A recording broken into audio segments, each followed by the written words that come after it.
Now, we have a lot of controversial issues when we're dealing with apologetics. When we're making truth claims, there are a lot of things that people are offended by when they think about Christianity. But one of the most offensive things for anyone is hell. That's one of the reasons why, as Christians, we often don't even want to talk about it.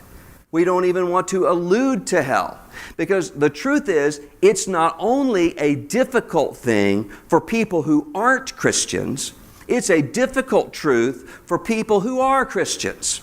Because every time that we read a passage like this one about hell, there are you and I know, can think of people in our minds that we know who are now gone. And there's a sense of weight. Is this what they're experiencing right now?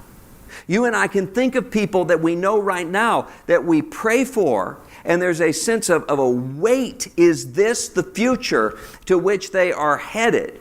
When we talk about the doctrine of hell, sometimes we're embarrassed about it because we're afraid that if we talk about hell and judgment, that people will assume somehow that God is mean and bloodthirsty, not the picture that we want to show them.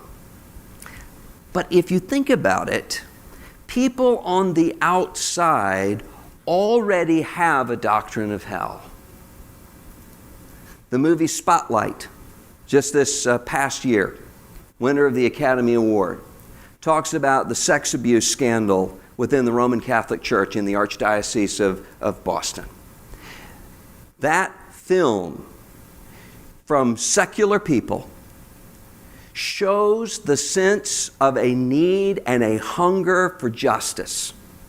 There are predators, priests, who are destroying the lives of innocent children, and they were being protected by people with power. Now, what the reporters at the Boston Globe in this movie were wanting to do, and what the people who are vicariously living this through the movie want to see done, it's not just that they want to see the priests stop abusing kids.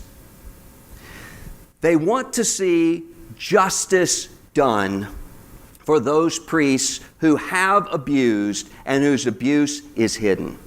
There is something within the heart of a human being that craves justice. We want to see things made right.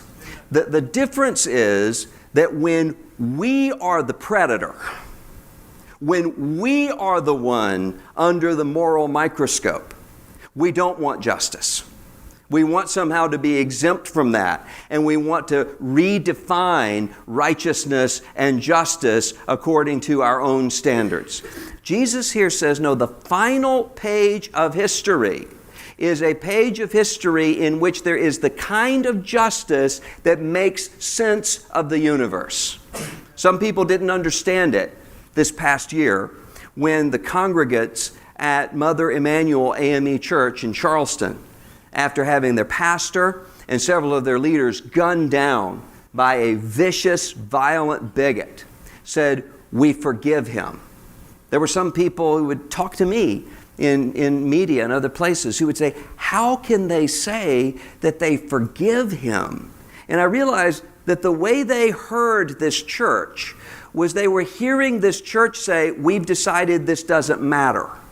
And I said, no. That's not what this church is saying.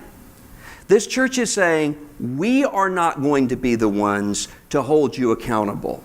We are not going to give our lives over to bitterness. We're going to hand you over to the justice that comes from God.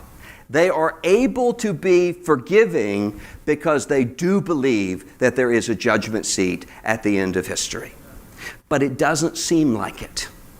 It seems as though we're living in the flow of history in which justice is not really done. It seems as though, if we really are honest, as though the Darwinists are right, that we live in a chaotic universe where the strong survive and the weak are crushed, and in which morality is defined merely by power. Jesus speaks to us and says, if you understand the kingdom, if you understand the mystery of Christ, then you understand that we do ultimately live in a moral universe. And the longings that you have for justice and righteousness ultimately come true in Jesus Christ, regardless of how hidden they may be right now.